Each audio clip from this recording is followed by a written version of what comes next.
Na pequena cidade de Arvoredo, havia um açougue que todos conheciam, mas poucos tinham coragem de entrar depois do anoitecer.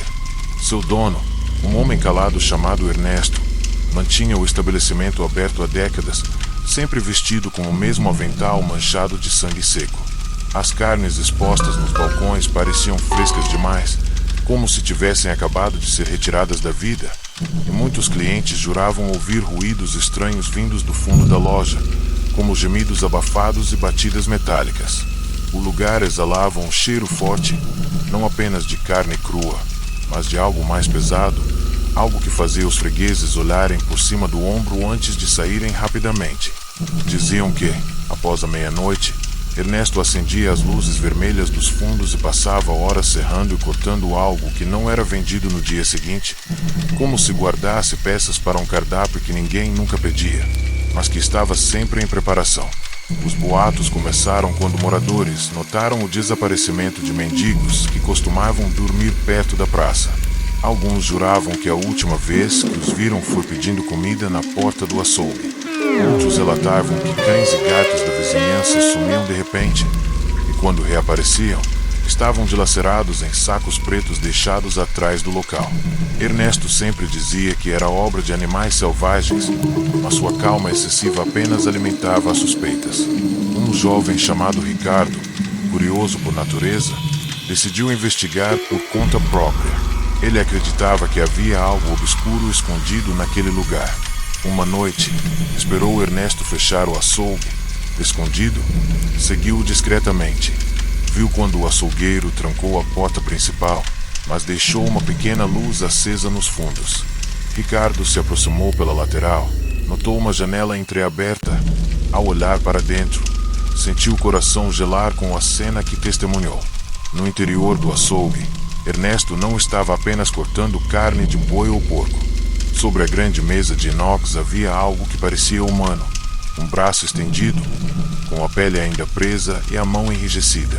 Ricardo engoliu seco, pensando que fosse apenas sua imaginação pregando peças, mas então viu quando Ernesto retirou a serra elétrica da parede e começou a cortar o membro com calma perturbadora, como se fosse apenas mais um pedaço de carne comum.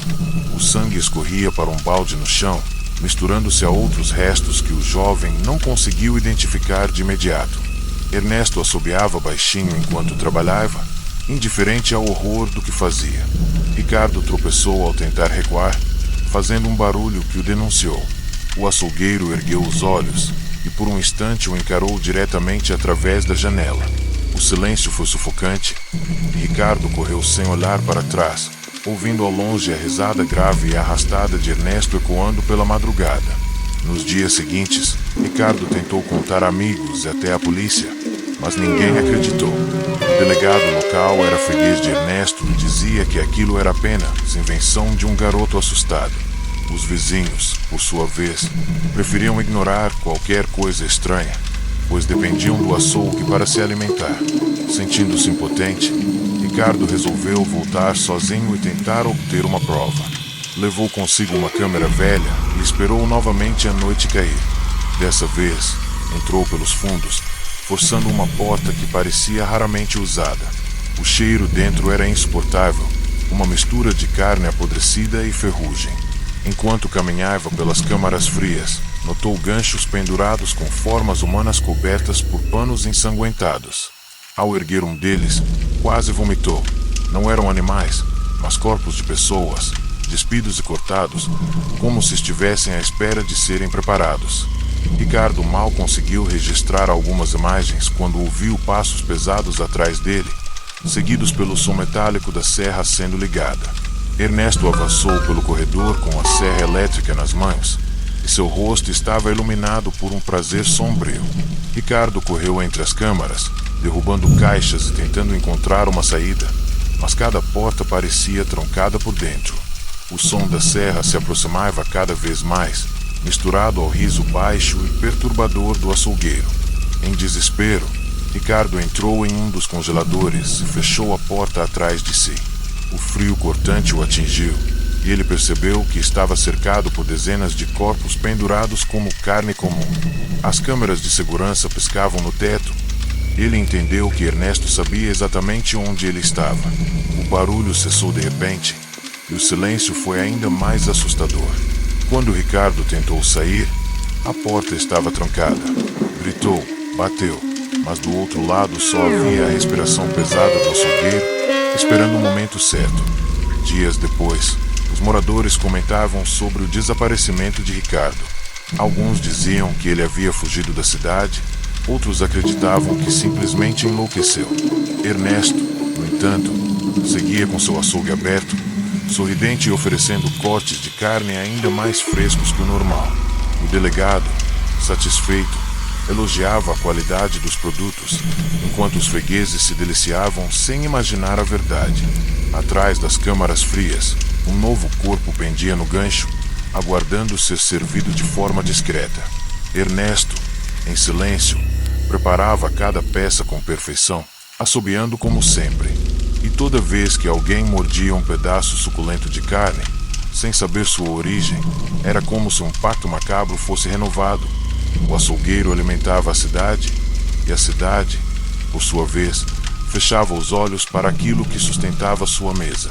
Porque no açougue de Ernesto, a carne nunca acabava, e todos, sem perceber, já faziam parte do cardápio.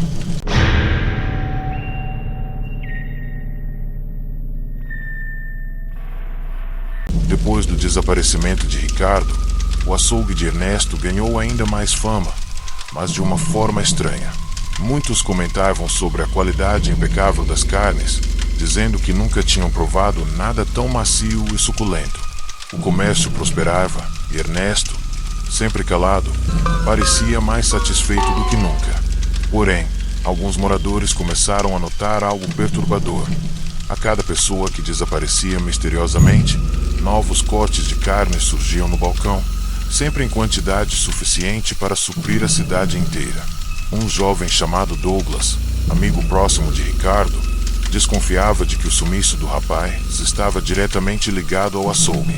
Movido pela raiva e pela necessidade de respostas, decidiu entrar no local durante a madrugada, mas ao invés de se concentrar nas câmaras frias como Ricardo, resolveu explorar o porão, um espaço ao qual ninguém jamais tinha tido acesso. A entrada para o porão ficava escondida sob um alçapão de madeira, encoberto por caixas de suprimentos. Douglas só descobriu porque observou Ernesto durante o dia, se percebeu que o homem passava horas desaparecido, sem deixar o açougue. Forçando o cadeado, desceu por uma escada estreita, guiado apenas pela luz fraca de sua lanterna. O cheiro lá embaixo era ainda pior, como carne podre misturada com mofo e ferrugem. As paredes eram cobertas por manchas escuras que escorriam até o chão, e em um canto havia dezenas de facas enfileiradas, cada uma com marcas de sangue ressecado. Douglas seguiu adiante até encontrar um corredor com portas trancadas. Ao forçar uma delas, encontrou algo que jamais esqueceria: uma sala repleta de cabeças humanas preservadas em frascos de vidro, cada uma mergulhada em um líquido viscoso, com olhos arregalados que pareciam segui-lo. Douglas quase deixou a lanterna cair ao perceber que reconhecia alguns daqueles rostos. Eram moradores da cidade que estavam desaparecidos há anos, pessoas que todos acreditavam ter partido em busca de trabalho em outros lugares. O horror só aumentou quando encontrou uma segunda sala, desta vez com mesas de operação cobertas por manchas frescas. No canto, uma câmera de filmagem antiga apontava para a mesa principal, como se Ernesto registrasse cada ritual de mutilação. Douglas ouviu barulhos pesados vindo do andar de cima e entendeu que o açougueiro estava de volta. Desesperado, tentou se esconder, mas o ranger da escada denunciava que Ernesto já descia em sua direção. O coração de Douglas batia forte e o suor gelado escorria pela sua testa, enquanto ele buscava um lugar onde não fosse facilmente encontrado. O barulho dos passos parou e a escuridão tomou conta do porão. Ernesto havia apagado a luz da superfície, deixando Douglas apenas com sua lanterna trêmula. De repente, uma voz grave ecoou pelo espaço, Calma é perturbadora. Você não deveria estar aqui. Ricardo também não deveria. A respiração de Douglas se acelerou e ele correu pelo corredor, abrindo portas desesperadamente. Em uma das salas, encontrou jaulas de ferro, dentro das quais havia pessoas ainda vivas, magras, machucadas, implorando por ajuda com olhares de puro terror. Alguns já não tinham membros, como se fossem mantidos ali apenas para serem cortados pouco a pouco. Douglas tentou abrir as jaulas, mas as fechaduras eram resistentes demais. Atrás dele, o som da serra elétrica ligando novamente fez seu sangue gelar. Num ato de desespero, Douglas largou a lanterna e se escondeu atrás de uma pilha de caixas. A escuridão tomou conta, e apenas o ruído da serra cortava o silêncio. Ernesto caminhava devagar, arrastando a lâmina contra as paredes, deixando faíscas no metal. O açougueiro parecia sentir o medo, como um predador caçando sua presa. De repente, uma das pessoas presas gritou, atraindo sua atenção, e Ernesto avançou em direção às jaulas. Douglas aproveitou a distração para correr em direção à escada, mas antes de alcançar o topo, sentiu uma mão pesada agarrar seu tornozelo. Caiu com força, e a serra passou rente ao seu rosto, quase o atingindo. Lutando com todas as forças, conseguiu se soltar e subir os degraus, trancando a porta atrás de si, enquanto os gritos ecoavam lá embaixo. Douglas fugiu pela rua, ofegante e ensanguentado, mas ninguém acreditou em sua história. Assim como havia acontecido com Ricardo, as autoridades preferiram ignorar os relatos, acusando-o de estar sob efeito de drogas. Alguns até disseram que ele inventou tudo para justificar arranhões e ferimentos. Dias depois, Douglas desapareceu misteriosamente. O açougue de Ernesto, por outro lado, continuava aberto, agora ainda mais movimentado. Muitos diziam que a carne estava mais saborosa do que nunca. O porão permanecia trancado e as jaulas continuavam cheias, aguardando o momento certo em que cada grito seria silenciado. Porque naquele açougue, nada era desperdiçado. Cada corpo, cada fragmento de vida tinha um propósito. E a cidade, sem perceber, continuava sendo cúmplice, alimentando-se daquilo que jamais deveria ser servido.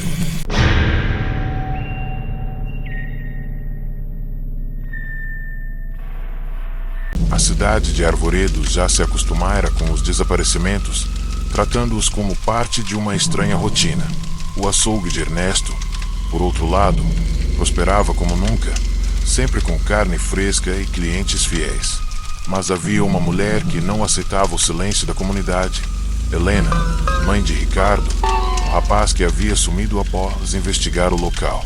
Movida pela dor e pela desconfiança, ela começou a seguir Ernesto de perto, anotando cada movimento e cada horário em um caderno. Certa noite, notou algo inusitado. Um caminhão estacionava nos fundos do açougue, sempre por volta das 2 da manhã. Homens encapuzados descarregavam grandes caixas metálicas, pesadas demais para conter apenas carne animal. Helena decidiu que precisava descobrir o que havia dentro delas, e pela primeira vez em semanas, sentiu que estava prestes a se aproximar da verdade que todos temiam conhecer. Na noite seguinte, armada com coragem e uma câmera fotográfica, Helena esperou escondida próxima ao beco. Quando o caminhão chegou, viu os homens descarregarem as caixas e levarem-nas para dentro do açougue. Depois que foram embora, ela se aproximou do portão e percebeu que uma das caixas havia sido deixada de lado, como se tivesse caído da pilha. Tremendo, abriu-a com dificuldade e se deparou com algo aterrador. Ossos humanos, organizados e embrulhados como se fossem apenas mais uma mercadoria. O choque quase a fez gritar, mas conteve-se. Helena fotografou tudo rapidamente e decidiu entrar no açougue para buscar mais provas. Forçou uma porta lateral e seguiu em silêncio, guiada apenas pela luz fraca das lâmpadas vermelhas que iluminavam o corredor. Dentro do açougue, Helena descobriu uma escada diferente, que não levava ao porão já conhecido, mas a uma passagem subterrânea ainda mais profunda. Os degraus eram de pedra úmida, e a descida parecia não ter fim. Ao chegar embaixo, percebeu que havia entrado em uma câmara ampla, iluminada por lâmpadas penduradas no teto. Nas paredes, Centenas de ossos humanos estavam cuidadosamente empilhados, formando desenhos macabros e símbolos estranhos, como se fossem parte de algum ritual. O chão era coberto por marcas de sangue seco, e no centro da sala havia uma espécie de altar feito de costelas entrelaçadas. Helena mal podia acreditar no que via, quando ouviu passos pesados ecoando atrás dela. Ernesto desceu calmamente, segurando uma tocha acesa, e sua sombra gigantesca se projetava contra os ossos da parede. Vejo que encontrou minha coleção, disse, com um sorriso que gelou a espinha de Helena. Ela tentou correr, mas a porta atrás de si foi trancada com uma corrente. O açougueiro se aproximou lentamente, explicando que cada osso ali tinha um significado, e que nada era jogado fora. Carne, pele, sangue e ossos eram aproveitados de maneiras diferentes, compondo o que ele chamava de arte eterna. Helena recuava a cada palavra, sentindo-se cercada, até que tropeçou e caiu sobre o altar, espalhando vértebras e fragmentos ao redor. O riso de Ernesto ecoou, grave e perturbador, preenchendo todo o subterrâneo. Desesperada, Helena pegou um fêmur afiado do chão e o usou como arma improvisada, atacando Ernesto com todas as forças. O golpe acertou seu ombro, mas parecia não ter efeito algum. O açougueiro riu ainda mais, como se a dor não fizesse parte de sua existência. Com um movimento rápido, ele tomou o osso das mãos dela e a empurrou contra a parede de crânios. Os rostos sem vida pareciam observá-la, refletindo o destino que a aguardava. Helena implorou, falando sobre seu filho, sobre Ricardo, mas Ernesto apenas inclinou a cabeça e murmurou. Seu garoto foi um dos mais fortes. Sua carne alimentou muitos, e agora você se juntará a ele. Na manhã seguinte, o açougue estava aberto como sempre, com cortes novos expostos no balcão. Os fregueses comentavam sobre o sabor incomparável da carne daquele dia, enquanto Ernesto sorria discretamente atrás do balcão. No subsolo, o corpo de Helena já não existia mais como antes. Seus ossos estavam cuidadosamente encaixados nas paredes da câmara, completando um desenho que parecia ganhar vida com cada nova vítima. O altar, agora renovado, exalava um cheiro forte de sangue fresco. O açougueiro assobiava baixinho, satisfeito com sua mais nova obra-prima, enquanto a cidade, mais uma vez, fechava os olhos para a verdade, porque em Arvoredo, quem entrava no açougue de Ernesto cedo ou tarde se tornava parte de sua coleção eterna.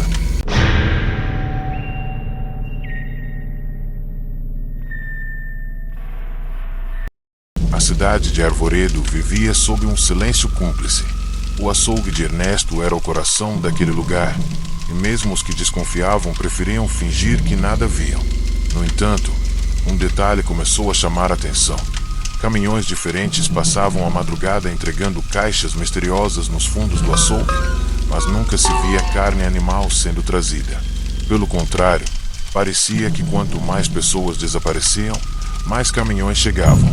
Um entregador novo, chamado Leandro, foi escalado para uma dessas entregas. Ao chegar na madrugada chuvosa, estranhou o peso da carga. O documento de transporte dizia que eram peças especiais para conservação, mas o cheiro que escapava pelas frestas denunciava algo completamente diferente. Leandro, curioso e assustado, decidiu abrir uma das caixas antes de deixá-la no depósito. Ao erguer a tampa, o que viu o deixou paralisado. Corpos humanos, cortados em partes, embalados como se fossem simples produtos de açougue. O jovem tentou recuar, mas a mão pesada de Ernesto pousou em seu ombro.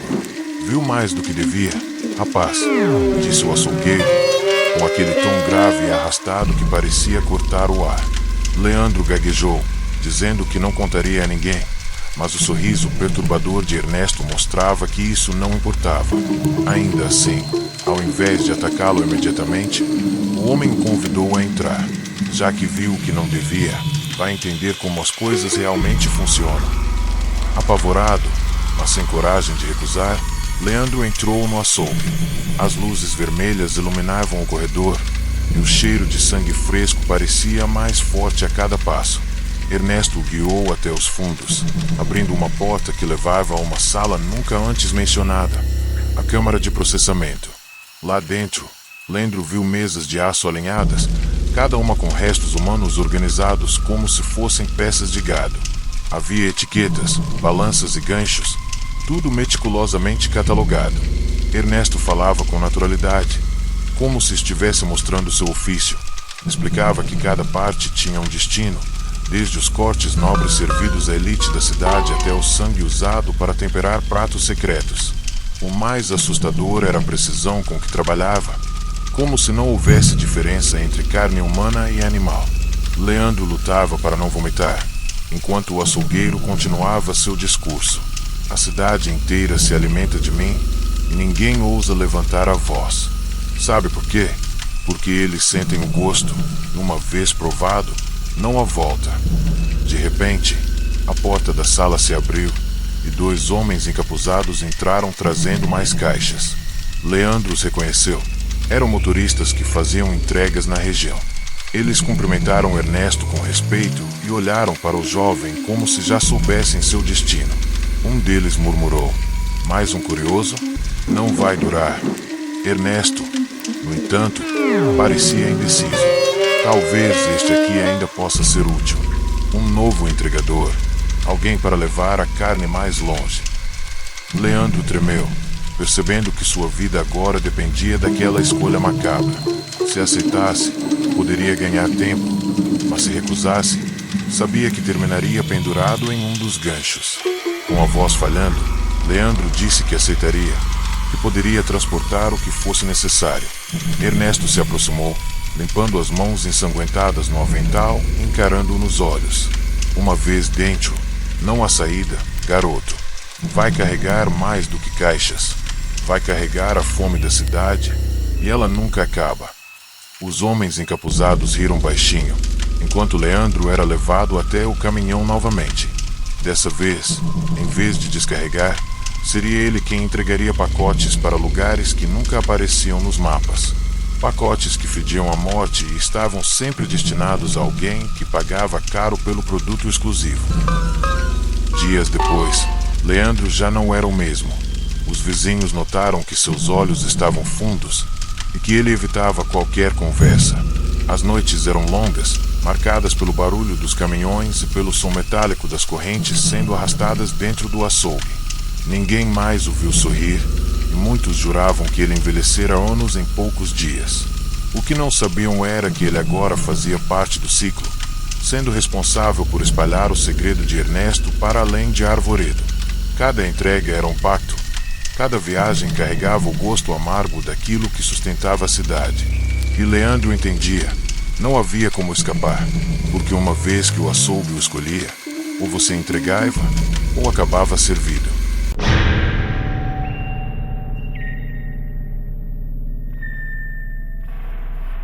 Na cidade de Arvoredo havia um homem chamado Otávio, um dos clientes mais antigos do açougue de Ernesto. Diferente dos demais, ele nunca reclamava do preço nem da qualidade, apenas fazia questão de comprar cortes específicos, sempre pedindo a carne mais fresca da noite. Muitos achavam estranho o fato de ele só aparecer no estabelecimento após o cair do sol, mas ninguém ousava comentar. Otávio era respeitado, quase temido. Sua presença carregava uma aura sombria. Com o tempo, rumores surgiram de que ele sabia mais sobre o açougueiro do que deveria, como se fosse cúmplice de seus segredos. A verdade começou a aparecer quando uma noite, após o fechamento, Ernesto não apenas vendeu carne a Otávio, mas o convidou para os fundos, como quem recebe um convidado especial para uma ceia particular. Nos fundos do açougue, as luzes vermelhas realçavam o brilho metálico dos ganchos e o cheiro de sangue fresco era ainda mais intenso. Ernesto abriu uma das câmaras frias e mostrou a Otávio cortes que não estavam disponíveis para os demais clientes, pedaços humanos cuidadosamente preparados, prontos para consumo. O homem observava com calma, quase em transe, escolhendo com precisão o que queria levar. Ernesto, por sua vez, parecia tratá-lo com respeito, como se fosse um dos poucos que mereciam ver o verdadeiro cardápio. "Você entende o valor disso?", disse o açougueiro, entregando-lhe um embrulho pesado. Otávio sorriu discretamente e respondeu: "É por isso que continuo voltando." Nenhuma carne no mundo se compara. Com o tempo, Helena, vizinha de Otávio e curiosa por natureza, começou a estranhar o cheiro que saía de sua casa. Sempre que ele chegava do açougue, passava horas cozinhando algo que exalava um odor forte, metálico, que incomodava todo o quarteirão. Certa vez, ao tentar espiar pela janela, ela jurou ter visto um braço humano sobre a mesa, prestes a ser temperado. Assustada, contou a outros moradores, mas todos a silenciaram com olhares de reprovação. Não fale disso. Ele é amigo do Ernesto, sussurrou um deles. Helena, porém, não conseguiu tirar a cena da cabeça e decidiu vigiar Otávio de perto, sem imaginar que se aproximava de um perigo ainda maior. Numa noite chuvosa, Helena seguiu Otávio até o açougue. Viu quando ele entrou pela porta dos fundos e foi recebido por Ernesto como um convidado esperado. Tomando coragem, ela se aproximou e conseguiu olhar por uma fresta. O que presenciou foi uma espécie de banquete macabro. Mesas arrumadas com carne humana servida em travessas, temperada e assada como um banquete requintado. Otávio cortava cada pedaço com prazer doentio, enquanto Ernesto observava satisfeito, como o anfitrião de uma celebração. O estômago de Helena embrulhou e ela mal conseguiu se conter para não gritar. Sem perceber, deixou escapar um soluço alto que denunciou sua presença. A porta foi aberta com violência e Ernesto a encarou diretamente. Atrás dele, Otávio limpava os lábios com um guardanapo manchado de sangue. Mais uma convidada? Perguntou com ironia. Helena tentou correr, mas os dois a cercaram rapidamente. Ernesto, com calma perturbadora, explicou. Aqui ninguém vem sem ser convidado, mas já que apareceu, será servida. O desespero tomou conta de Helena quando foi arrastada para dentro. Ela implorou, chorou, mas apenas o riso de Otávio preenchia o ambiente, um riso grave e cheio de satisfação. Na manhã seguinte, a casa de Otávio exalava um cheiro forte de assado. Vizinhos comentavam sobre a generosidade dele, que sempre oferecia pedaços de carne aos mais próximos, dizendo que havia preparado um jantar especial. Todos comiam sem questionar, elogiando o sabor incomparável. Helena nunca mais foi vista, mas sua ausência não causou espanto. Em Arvoredo, desaparecimentos já não eram novidade. No açougue, Ernesto e Otávio trocavam olhares cúmplices, renovando o pacto silencioso entre fornecedor e cliente.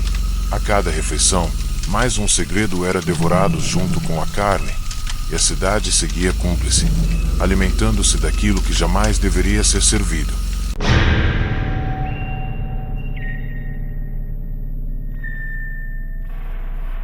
O açougue de Ernesto já era uma lenda sombria em Arvoredo.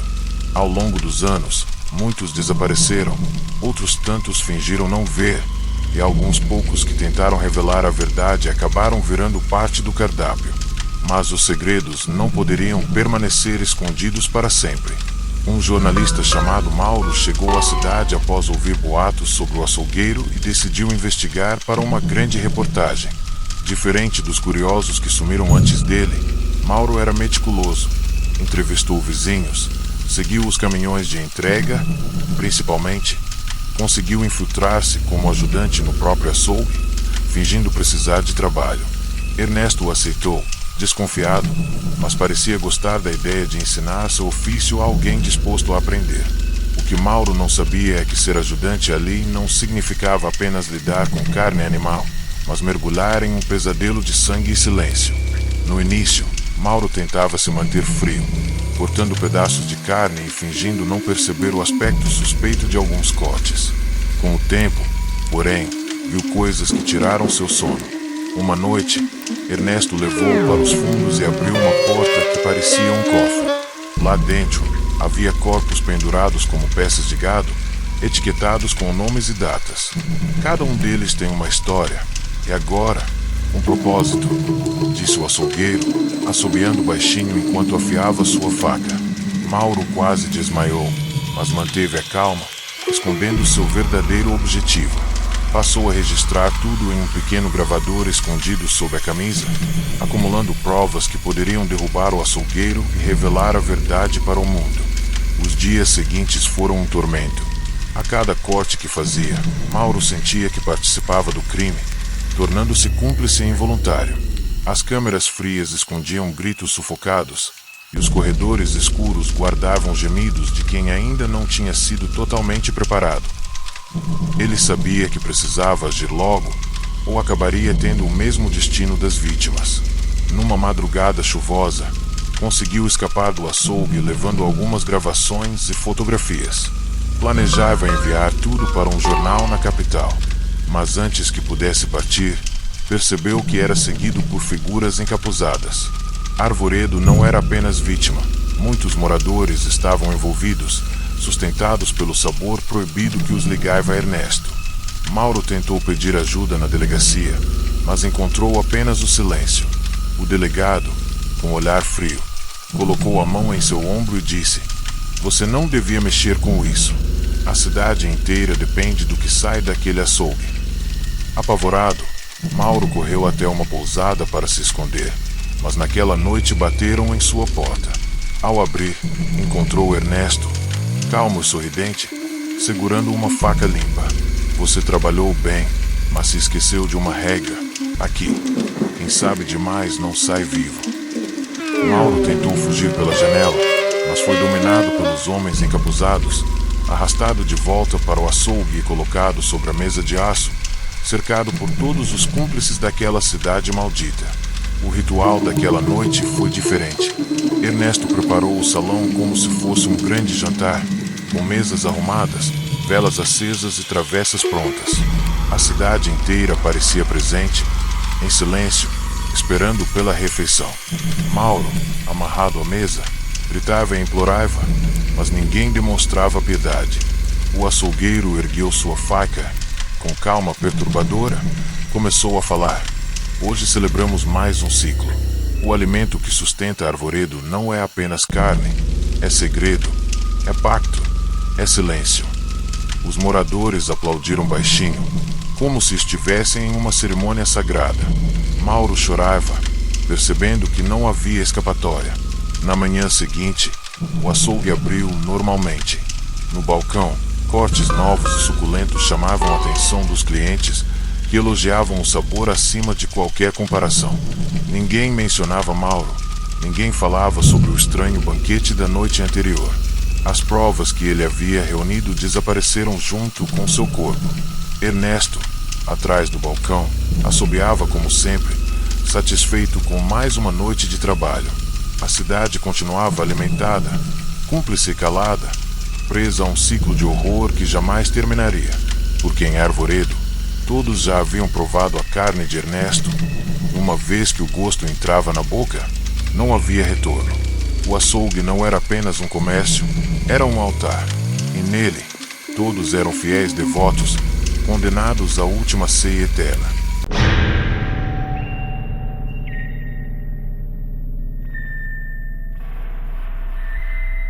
Após anos de desaparecimentos e horrores silenciosos, o açougue de Ernesto continuava próspero, mantendo sua reputação impecável entre os moradores de Arvoredo. Mas algo começou a mudar. Ernesto envelhecia. Seus passos já não eram tão firmes, suas mãos tremiam levemente ao manusear a faca. Ele sabia que precisava preparar um sucessor para garantir que seu legado sombrio continuasse.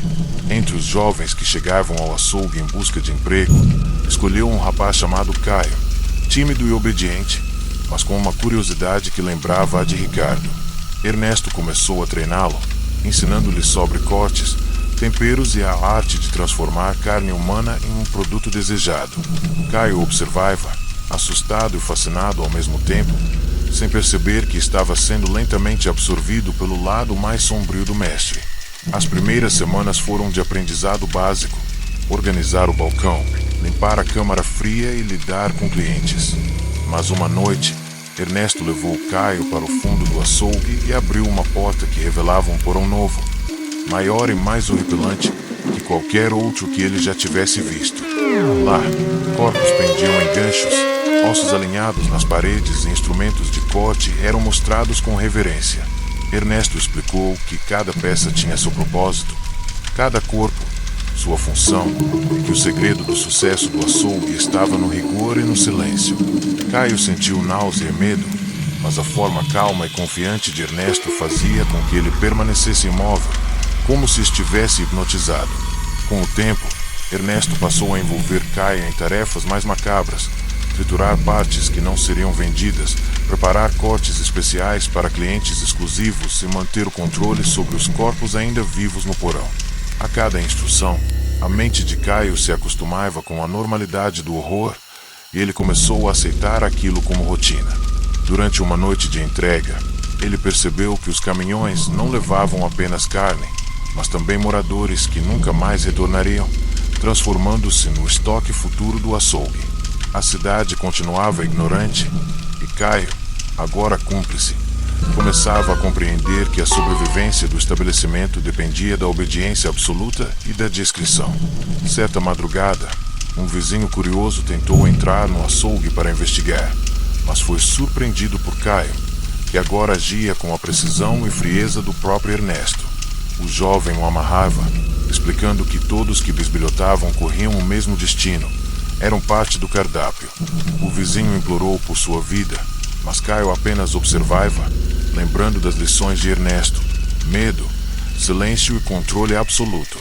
Ao retornar ao porão, encontrou Ernesto observando cada movimento seu, satisfeito com a evolução do pupilo. O mestre sorriu e disse: "Você está pronto para entender o verdadeiro valor da carne e da cidade." A partir daquele dia, Caio assumiu gradualmente responsabilidades maiores. Cada entrega, cada corte e cada ritual de preparação passava por suas mãos. A cidade continuava a consumir a carne sem suspeitar, e os desaparecimentos aumentavam, sempre discretos, sempre eficientes.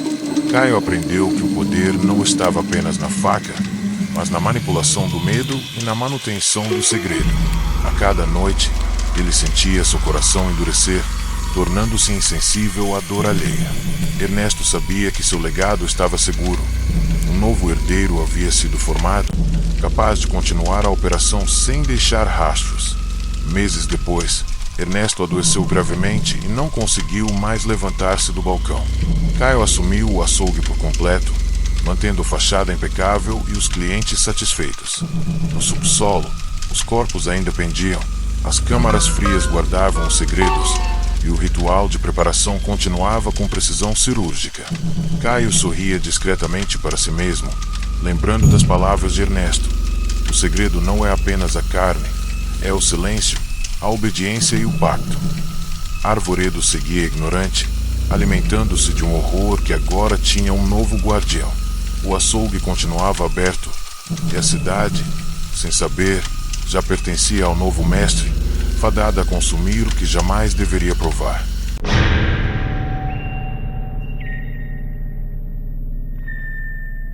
Com Caio já no comando do açougue, Arvoredo continuava sob o manto do silêncio cúmplice. Mas o jovem herdeiro tinha ambições maiores do que apenas manter o negócio de Ernesto. Inspirado por antigas tradições que ouviu do mestre, decidiu criar algo nunca visto: um festival secreto, uma celebração da carne e do poder, onde os moradores mais influentes participariam sem imaginar o verdadeiro propósito da noite. Convites foram enviados discretamente, e os destinatários, curiosos, aceitaram, atraídos pela promessa de pratos exclusivos e sabores impossíveis de encontrar em qualquer outro lugar. Caio preparou tudo com detalhes meticulosos, desde os cortes até a disposição dos corpos na câmara fria, agora transformada em sala de exibição macabra.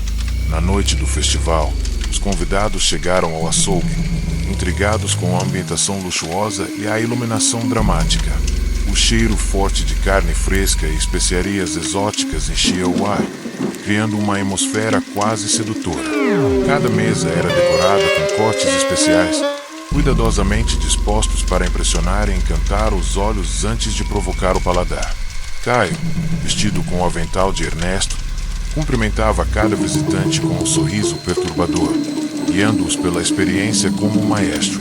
Alguns suspeitaram do cheiro intenso ou da aparência estranha de determinados cortes, mas foram rapidamente distraídos por vinhos e conversas elaboradas.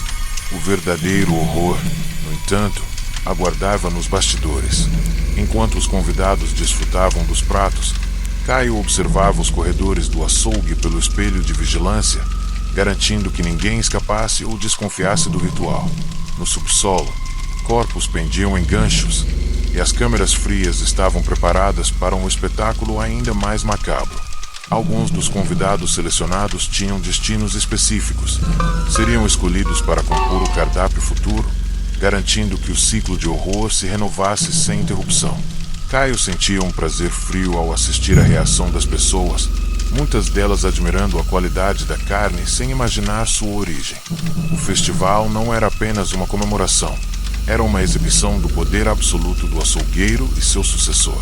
De repente, uma das convidadas, uma mulher chamada Lara, começou a questionar os detalhes estranhos da noite, os cortes incomuns, a perfeição quase sobrenatural da carne e a ausência de qualquer funcionário visível. Ela tentou se afastar discretamente, mas Caio percebeu e a interceptou. Sem violência imediata, explicou com calma que ali, todos eram parte do mesmo pacto: consumir, obedecer e silenciar-se. Lara percebeu o perigo, mas já era tarde demais. Outros convidados começaram a notar sinais de tensão e pequenos desaparecimentos, aumentando o pânico. Caio, porém, mantinha a ordem com precisão, garantindo que ninguém soubesse exatamente o que acontecia nos bastidores do festival. O ápice da noite ocorreu quando Caio conduziu os convidados a uma sala especial, chamada de Galeria do Mestre, onde as paredes eram cobertas com ossos e crânios, formando figuras macabras e intrincadas. Ali, ele revelou a verdade por trás da carne. Cada pedaço servido, cada corte admirado, tinha origem humana. Alguns convidados desmaiaram, outros tentaram fugir, mas todos estavam cercados e controlados pelo jovem açougueiro e seus cúmplices. A noite se transformou em um verdadeiro ritual, com gritos abafados e correria pelos corredores, enquanto Caio exercia o poder absoluto herdado de Ernesto, demonstrando que a tradição do açougue não apenas continuava, mas evoluía para algo ainda mais cruel e planejado. Quando o festival terminou, os sobreviventes estavam em estado de choque, mas nenhum ousou denunciar o ocorrido, amedrontados pelo poder de Caio e pela cumplicidade silenciosa de Arvoredo. O açougue retomou suas atividades normais na manhã seguinte, com o balcão impecável e a carne fresca servida aos clientes habituais. Caio observava tudo do fundo da loja, satisfeito com o sucesso de sua noite macabra. Agora, não apenas mantinha o legado de Ernesto, mas o expandia, consolidando seu domínio e garantindo que cada mordida consumida na cidade fosse parte de um ciclo de horror, medo e silêncio absoluto. Arvoredo continuava alimentada, cega e cúmplice, enquanto o novo mestre celebrava seu festival secreto, pronto para as próximas vítimas.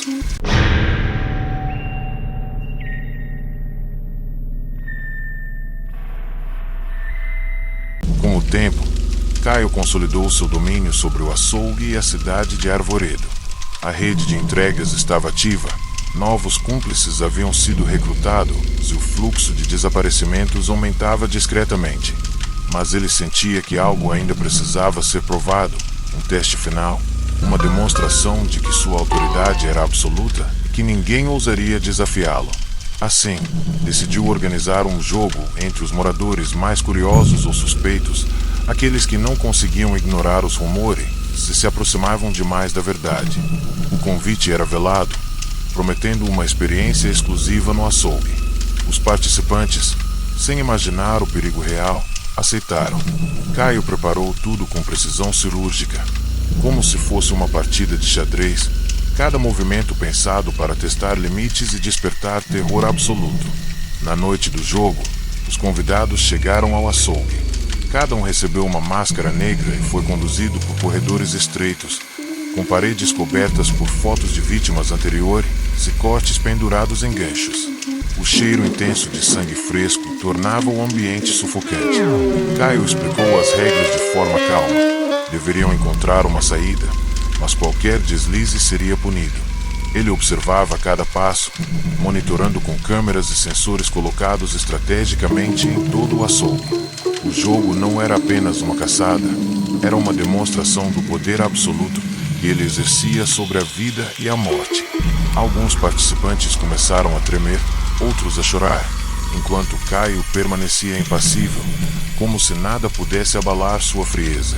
À medida que os participantes avançavam pelos corredores, surgiam obstáculos macabros, portas trancadas, buracos camuflados, câmaras com restos humanos que davam a sensação de que estavam prestes a serem capturados a qualquer momento.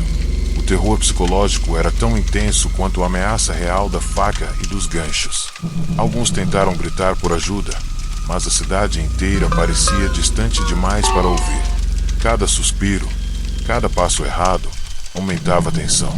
Caio percorria silenciosamente o porão, ajustando obstáculos e avaliando o desempenho dos participantes, satisfeito com a eficácia do medo. No ápice do jogo, alguns participantes perceberam corpos vivos pendurados em jaulas, preparados para serem o próximo corte do açougue. Gritos e choro ecoaram pelo espaço, mas Caio manteve a ordem com autoridade absoluta. Ele selecionava um a um, determinando quem continuaria no jogo, quem seria retirado do tabuleiro. A sensação de desespero crescia a cada instante, e mesmo aqueles que acreditavam ter escapado eram rapidamente recapturados. Caio, agora mestre do terror, demonstrava que nenhum engano ou coragem poderia desafiá-lo. Cada detalhe, cada movimento, reforçava o ciclo de horror e consolidava sua supremacia sobre Arvoredo. Quando a noite finalmente terminou, apenas alguns sobreviventes restavam, exaustos, traumatizados e silenciados pelo medo. Caio reuniu-os no balcão do açougue e explicou que haviam passado pelo teste de obediência e sobrevivência. Aqueles que não cumpriram as regras haviam se tornado parte do estoque do açougue. O terror psicológico e físico serviu como mensagem para toda a cidade. Ninguém ousaria questionar ou interferir. A refeição servida aos clientes no dia seguinte incluía cortes preparados durante a noite, sem que ninguém suspeitasse da origem humana, e a sensação de normalidade voltou a dominar Arvoredo. Com o jogo final concluído, Caio consolidou seu império macabro. O açougue funcionava como sempre, mas agora com uma aura ainda mais sombria e respeitada. Não era apenas um comércio, mas um símbolo do poder absoluto que ele exercia sobre a vida e a morte. A cidade continuava a consumir a carne sem suspeitar, e os cúmplices mantinham o silêncio necessário para a sobrevivência. Caio, sozinho no subsolo, observava os corpos pendurados, os ossos decorando as paredes e a precisão de sua operação. A lição era clara. Em Arvoredo, o açougue não apenas alimentava, mas controlava. E cada novo dia era uma prova de que ninguém escaparia do ciclo eterno de horror e obediência que ele havia instaurado.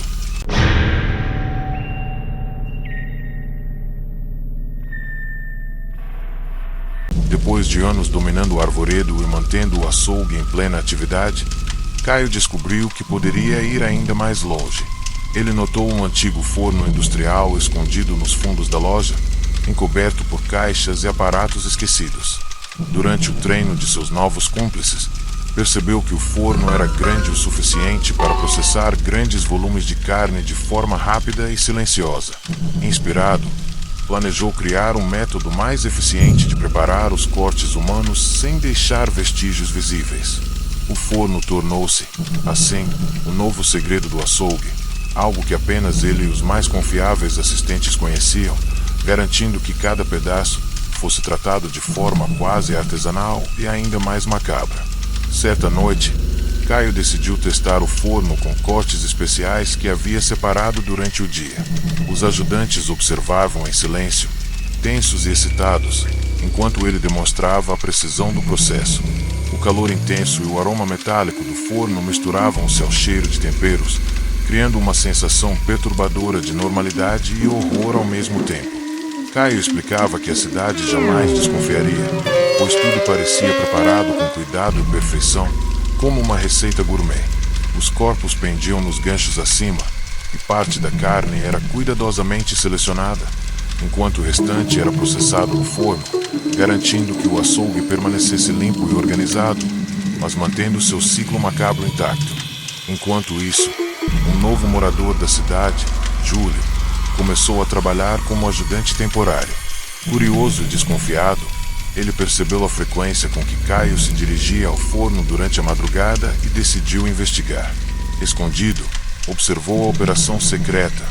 O forno exalava vapor e o som do calor era acompanhado por movimentos silenciosos dos assistentes. Júlio quase desmaiou ao perceber que os restos processados não eram apenas restos comuns de carne, mas partes humanas cuidadosamente manipuladas para parecerem produtos normais. O jovem ficou dividido entre fugir imediatamente ou permanecer, tentando descobrir mais sobre o alcance do horror que dominava o açougue. Na semana seguinte, Caio selecionou os participantes de uma prova de lealdade. Cada ajudante deveria processar cortes no forno sob sua supervisão direta. Os erros eram punidos com severidade e cada ação mostrava que a obediência era essencial.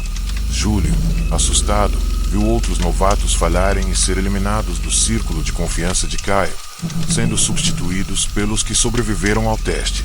O forno tornou-se não apenas uma ferramenta de eficiência, mas também um instrumento de poder, intimidando e moldando os assistentes para que permanecessem silenciosos e submissos.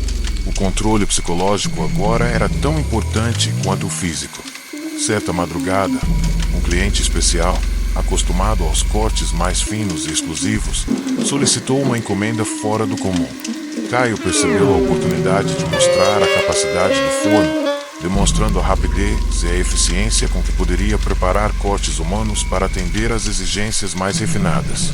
Os ajudantes assistiam em silêncio, cada um absorvendo a frieza de Caio e a precisão de sua operação. Quando a entrega foi concluída, o cliente saiu satisfeito, sem perceber a origem macabra da carne. O forno havia se tornado o símbolo do poder absoluto do açougue. Rapidez, silêncio e perfeição, garantindo que o horror permanecesse invisível aos olhos da cidade. Dias depois, Júlio já não era mais o mesmo. Adaptado à rotina, ele compreendia que a cidade jamais suspeitaria do que acontecia nos fundos do açougue. Caio, satisfeito com sua evolução, continuava a treinar os assistentes e expandir suas operações, utilizando o forno como peça central de seu império macabro. A cidade seguia consumindo a carne com prazer, sem perceber que cada mordida era parte de um ciclo de horror cuidadosamente planejado. O açougue, agora mais eficiente e temido do que nunca, consolidava-se como um verdadeiro altar do terror e da obediência, provando que o segredo do forno transformava Caio em um mestre absoluto do medo, controle e da morte.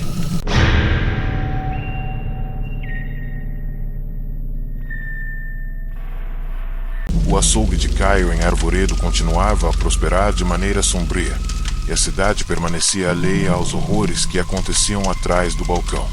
Com o forno agora em plena operação, ele decidiu elevar ainda mais seu controle psicológico sobre os cúmplices e a própria cidade, um festival secreto chamado de Festival das Sombras. Os convites foram enviados apenas a pessoas influentes, curiosas ou que já haviam demonstrado interesse pelo açougue, sempre sob a promessa de degustações exclusivas e experiências gourmet. No fundo, Caio sabia que seria um teste de obediência e submissão. Aqueles que não se curvassem ao horror do lugar seriam eliminados, e os que sobrevivessem se tornariam cúmplices.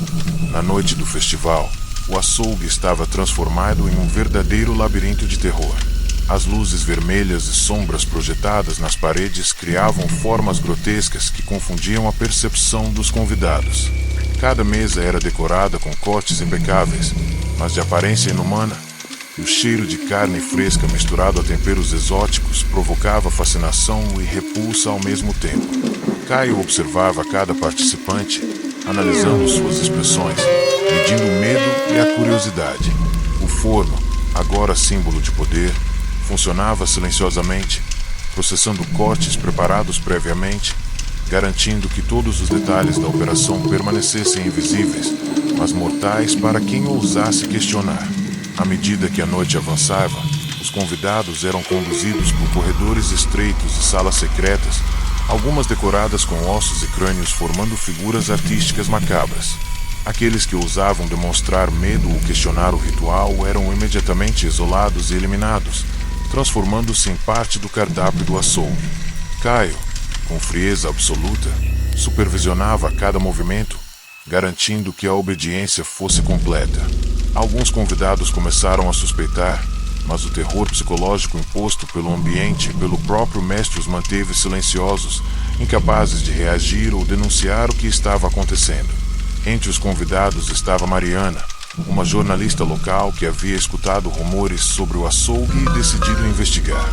Ela tentou se aproximar de Caio para descobrir mais, mas foi rapidamente percebida. Ele a guiou para uma sala lateral, oferecendo a chance de se submeter ou desaparecer.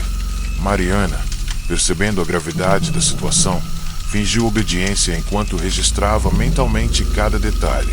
Caio, satisfeito com sua astúcia aparente, permitiu que ela continuasse participando do festival, tornando-a cúmplice involuntária do horror que se desenrolava, sem perceber que qualquer deslize poderia selar seu destino. O ápice do festival ocorreu quando Caio conduziu todos à Galeria da Obediência, uma sala com ganchos suspensos e restos de vítimas anteriores, todos processados pelo forno. Lá, revelou a verdadeira natureza do evento. Cada participante havia sido testado, e apenas os que aceitassem a realidade do açougue poderiam continuar a desfrutar da carne exclusiva. O terror psicológico se misturava à sensação de luxo e prazer, reforçando a submissão e consolidando o poder de Caio sobre cada pessoa presente. O festival tornou-se um símbolo de seu controle absoluto, onde medo e fascinação coexistiam de maneira perturbadora. Na manhã seguinte, o açougue abriu como se nada tivesse acontecido. Os clientes habituais continuavam a consumir a carne sem perceber a origem ou os horrores da noite anterior. Caio, satisfeito, observava do fundo do balcão, contemplando a perfeição de sua operação. O forno funcionando, os assistentes disciplinados e a cidade inteira mantida em silêncio e obediência. O Festival das Sombras se consolidava como mais uma demonstração do domínio absoluto sobre Arvoredo, provando que o açougue não apenas alimentava, mas controlava, manipulava e moldava a cidade segundo sua própria vontade. O ciclo de horror continuava, cada vez mais profundo e perfeito.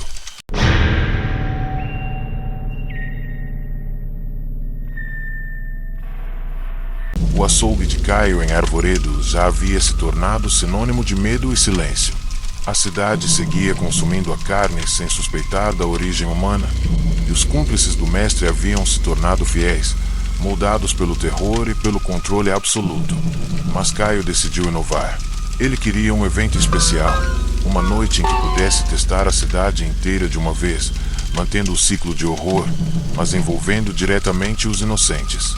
Chamou o evento de A Noite dos Inocentes e escolheu um grupo de jovens curiosos que nunca haviam sido convidados antes.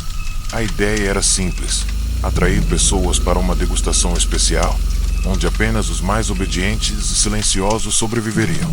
Na noite marcada, o açougue estava preparado como nunca antes. Luzes baixas e sombras estratégicas transformavam o espaço em um labirinto sombrio, enquanto o cheiro intenso de carne fresca se misturava a especiarias exóticas, hipnotizando os participantes. Caio, agora o mestre absoluto, guiava os inocentes através de corredores estreitos, apresentando cortes impecáveis, decorados de forma quase artística. O forno, silencioso e quente, processava partes previamente selecionadas, garantindo que o horror permanecesse oculto, mas sempre presente. Cada detalhe era calculado para gerar medo e fascínio, mantendo todos à mercê do controle absoluto de Caio. À medida que os jovens exploravam o açougue, começaram a notar sinais estranhos, restos pendurados em ganchos, câmeras escondidas observando cada movimento, portas trancadas que só Caio podia abrir. O terror psicológico se intensificava, e alguns tentaram recuar, mas foram impedidos por cúmplices treinados para manter a ordem. Caio, sempre calmo, explicava que a noite era um teste de obediência e coragem. Aqueles que não se adaptassem seriam eliminados, transformando-se em parte do cardápio. A tensão crescia a cada passo, e os inocentes percebiam que a cidade inteira estava de alguma forma envolvida, mesmo sem saber. No centro do açougue, Caio organizou a chamada Sala do Julgamento, onde cada participante era observado individualmente. Alguns foram selecionados para serem poupados e outros escolhidos para se tornarem parte das futuras entregas. O forno funcionava como peça central, processando rapidamente os cortes e garantindo que nada fosse desperdiçado. O medo e a obediência dos sobreviventes consolidavam o poder de Caio, demonstrando que a cidade estava completamente subjugada ao ciclo de horror que ele havia instaurado. Cada gesto e cada comando reforçava a dominação silenciosa do mestre do açougue. Marcos, um jovem que tentava questionar o que via, foi selecionado para um teste mais rigoroso. Caio o conduziu até o forno, explicando que a única maneira de sobreviver era seguir todas as instruções à risca, sem hesitar. Marcos, assustado, obedeceu, aprendendo rapidamente que a vida na presença de Caio dependia da submissão absoluta. O forno exalava calor e aroma metálico, lembrando a todos que o controle do mestre era total e que qualquer erro significava fim. Ao retornar à sala principal, Marcos percebeu que cada participante havia passado por provações semelhantes, reforçando a natureza cruel e precisa do domínio de Caio. Na manhã seguinte, o açougue abriu normalmente, como se nada tivesse acontecido. Os sobreviventes da noite retornaram às suas vidas, traumatizados, mas silenciosos. O forno, os ganchos e os corpos pendurados continuavam escondidos à vista de todos, enquanto Caio observava, satisfeito com sua operação. O ciclo de horror e obediência permanecia intacto, e Arvoredo continuava consumindo a carne sem questionar. A cidade, sem saber, participava de um ritual macabro, onde cada mordida reforçava o poder do mestre do açougue. A noite dos inocentes consolidava mais uma vez a supremacia absoluta de Caio, garantindo que o terror persistisse, invisível, mas absoluto.